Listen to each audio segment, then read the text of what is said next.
बच्चों यहाँ पर जो हम पढ़ने वाले सोलिबिलिटी प्रोडक्ट जो है पढ़ने वाले हैं सोलिबिलिटी प्रोडक्ट। तो सोलिबिलिटी प्रोडक्ट क्या होता है उसको हम यहाँ पर देखेंगे। तो इन सैचुरेटेड सॉल्यूशन, अगर बच्चों कैसे सैचुरेटेड सॉल्यूशन है और कैसा स्प्रिंगली सोलेबल साल्ट का है। स्प्रिंगली सोलेबल साल्ट का मतलब क्या होता है बच्चों, उनकी जिनकी ऐसे साल्ट जो काफी स्मॉल अमाउंट डिजोल्व होते हैं। तो पॉइंट क्लियर होगा, ऐसे साल्ट जो काफी कम अमाउंट में डिजोल्व होते हैं स्प्रिंगली सोलेबल साल्ट कहते हैं। ऐसे उनका saturated solution, there exists a dynamic equilibrium between the axis of the solute and the ion furnished by the part of the solute। तो यहाँ पर बच्चों ये दिखाया हुआ है, यहाँ पर कहने का मतलब है इसके जो आयंस होंगे और ये थोड़ी सी बच्चों एक्स्ट्रा अमाउंट में जो सॉलिड होगा तो उनके बीच में हमेशा क्या बना हुआ है, एक इक्विलिब्रियम बना हुआ है आयंस में और जो अनडिसॉल्व पार्ट है। क्योंकि स्प्रिंगली सोलेबल पार्ट है, स्प्रिंगली सोलेबल साल्ट है, तो इसके अमाउंट जो काफी कम सोलेबल पार्ट, ठीक है। इसमें हमेशा जो अनसोलेबल रहता है, जो डिसोल्व नहीं हुआ है और जो उसके डिसोल्व होगा तो आयंस के फॉर्म, उनके बीच में एक इक्विलिब्रियम एग्जिस्ट हो जाता है। सोलेबल हो रहा है फिर क्या हो रहा है बच्चों, सेट हो जा रहा है।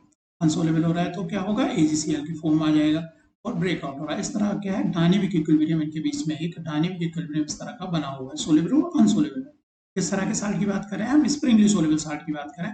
स्प्रिंगली सोलेबल साल्ट का मतलब क्या है बच्चों, स्मॉल अमाउंट जिनकी डिसोल्व होती है उनकी, किसकी बात करें, सैचुरेटेड सॉल्यूशन की बात करें, उनमें there is existed dynamic equilibrium. उनमें क्या रहता है, एक डायनेमिक इक्विलिब्रियम रहता है between the excess of solute. Solute क्या हो गया बच्चों, सॉल्ट की बात करें, सॉल्यूट होता है जो डिसोल्व करते हैं, और ions furnished by the part of solute.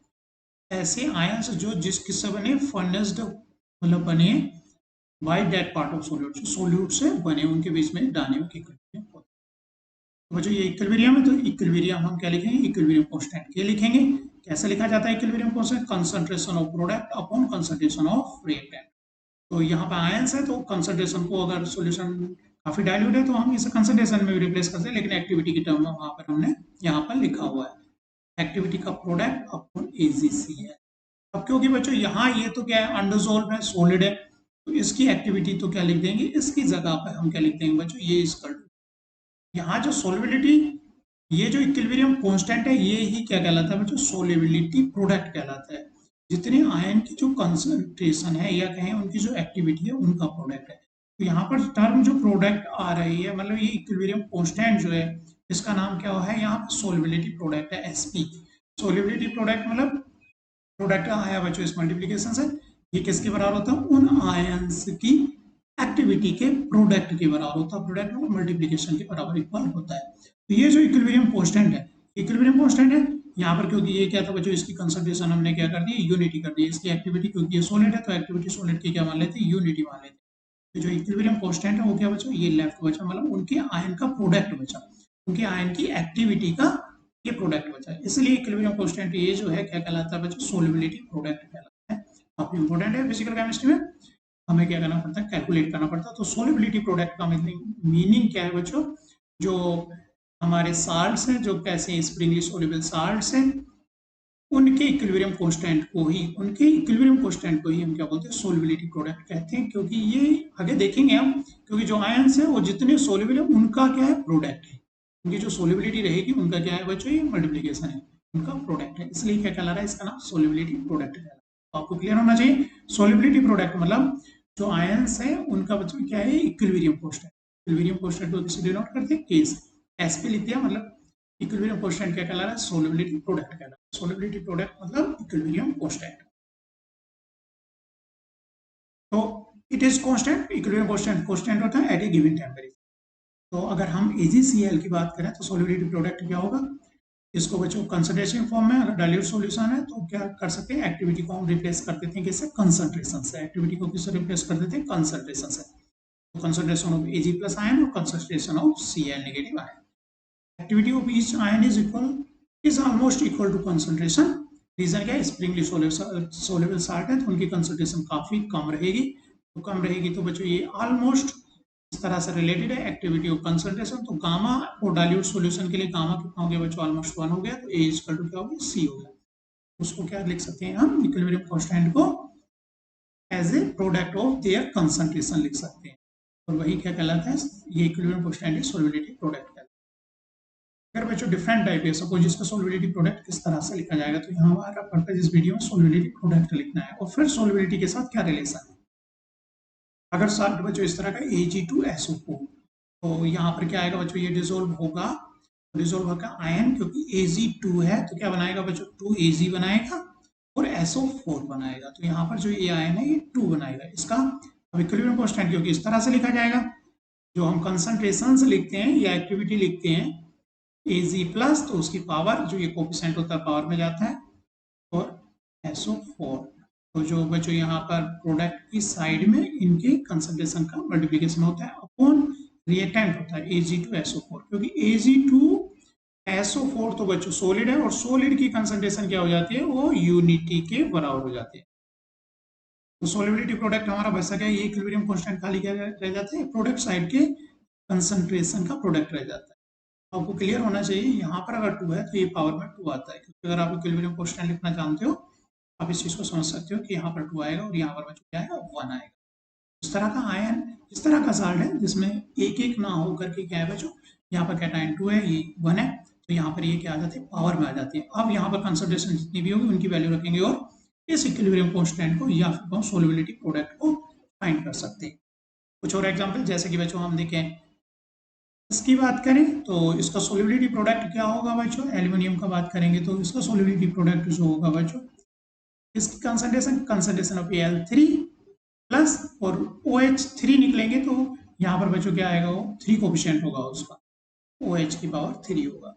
ऐसे ही अगर As2 3 है तो As जो आयंस है उनकी पावर क्या आ जाएगी, 2 जाएगी, और S2 निगेटिव जो आयन है 3 जाएगी, क्योंकि AS2S3 बच्चों ब्रेकआउट किस तरह से होगा, 2As, इस पे कितना, As पे कितना चार्ज होगा, 3 प्लस, प्लस क्या रहेगा, 3S2 निगेटिव रहेगा। तो इसका जो इक्विलिब्रियम कांस्टेंट लिखा जाएगा बच्चों, कंसंट्रेशन मतलब जो As की कंसंट्रेशन लिखेंगे, तो क्योंकि इसका कोफिशिएंट क्या बच्चों 2 है, यहाँ पर क्या रहेगा, 2 पावर रहेगी, और सल्फर 2 निगेटिव है तो इसकी पावर क्या रहेगी बच्चों, 3 रहेगी, क्योंकि यहाँ पर कोफिशिएंट क्या है, 3 है। और नीचे हमें रिएक्टेंट की कंसंट्रेशन लिखने की नीड नहीं है, क्योंकि ये क्या रहता है बच्चों, सॉलिड है, तो इसकी कंसंट्रेशन क्या हो जाएगी, इज इक्वल टू यूनिटी हो जाएगी। तो इसलिए इसका KSP क्या किस तरह से लिखा गया बच्चों, इस तरह से लिखा गया, KSP As3 की पावर 2 इंटू प्रोडक्ट किसका, उसके एनाइन की कंसंट्रेशन पावर 3। इन जनरल अगर कहें हम AXBY, क्योंकि XAY प्लस YX माइनस, क्योंकि यहाँ जो आयन बनेगा उसकी पावर क्या होगी, Y प्लस होगी, और जो यहाँ रहेगा उसकी पावर क्या होगी, X निगेटिव होगी, जैसे कि हमने AS2O3 को यहाँ पर आयंस में लिखा है। तो इसका सॉल्युबिलिटी प्रोडक्ट होगा, क्योंकि कोफिशिएंट इसका X है तो इसकी पावर X और इसका की पावर Y है, तो इस तरह से सॉल्युबिलिटी प्रोडक्ट लिखा गया। अपॉन रिएक्ट, अपॉन क्या होगा बच्चों, रिएक्टेंट, रिएक्टेंट की यूनिटी कंसंट्रेशन होती है, क्योंकि वो सॉलिड्स रहता है, यहाँ पर तो लिखा नहीं जाता।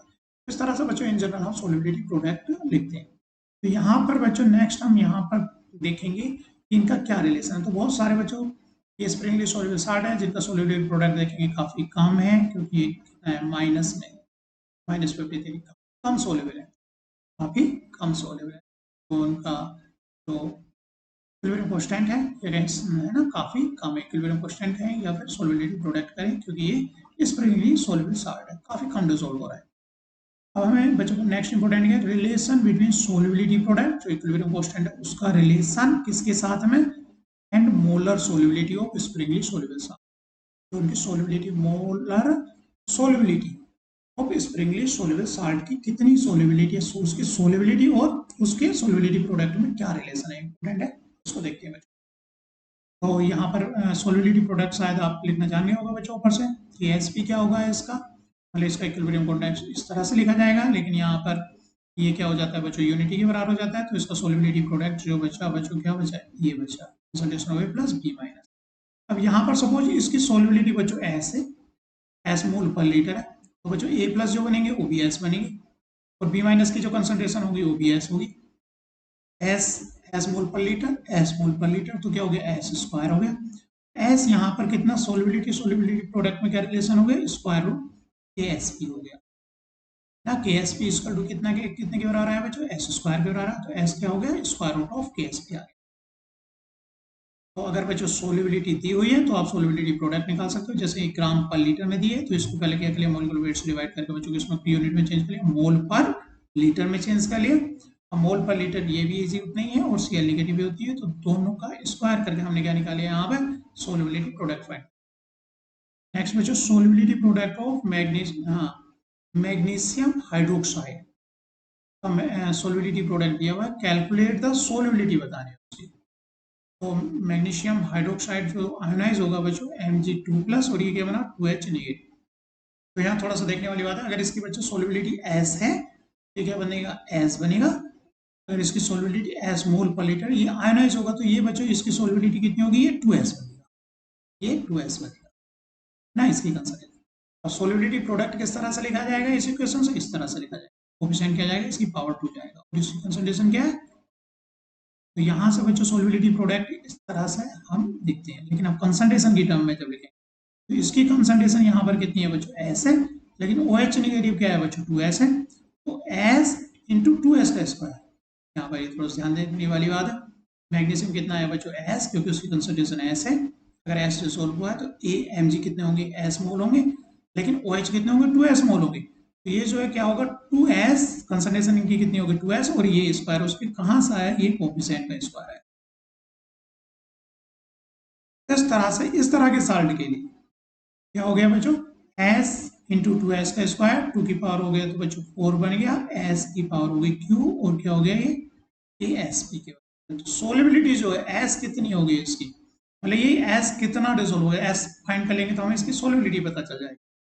लेकिन ये आयंस की वहां पर जो कंसंट्रेशन है इसकी S और इसकी 2S बनी होगी, क्योंकि 1 मोल इसका डिसोल्व हुआ होगा तो Mg तो ऐसी मोल होगा, लेकिन OH कितना होगा, 2S बना होगा, क्योंकि ये 1 मोल ब्रेकआउट होगा तो OH2 है, यहाँ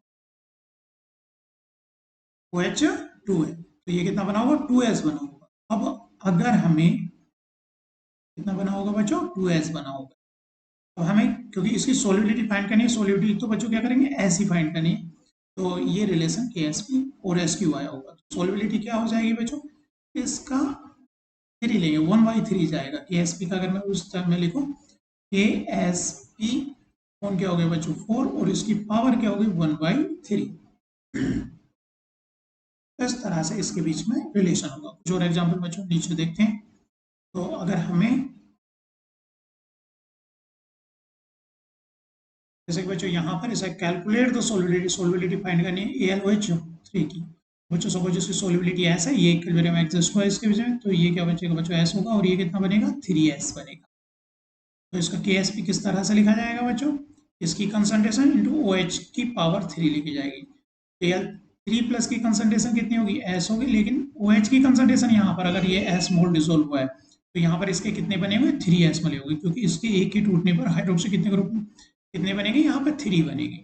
तो S और 3S, और Q कहाँ से आया बच्चों, ये Q, क्योंकि ये तो इक्विलिब्रियम कांस्टेंट इस तरह से लिखा जाता है, इनके कोफिशिएंट कहाँ जाते हैं, पावर में जाते हैं। तो इस तरह से कितना आया बच्चों 27S4। तो रिलेशन इसका KSP के साथ में क्या हो गया, S KSP अपॉन 27, और उसकी पावर क्या गई है बच्चों 1/4 गई। अगर हमें KSP बताएं तो हम क्या निकाल सकते हैं, इसकी सोलिबिलिटी फाइंड कर सकते हैं। इस तरह से बच्चों यहाँ पे कुछ एग्जांपल्स हमने देखा कि KSP सोलिबिलिटी प्रोडक्ट जो और सोलिबिलिटी में आपस में क्या रिलेशन है।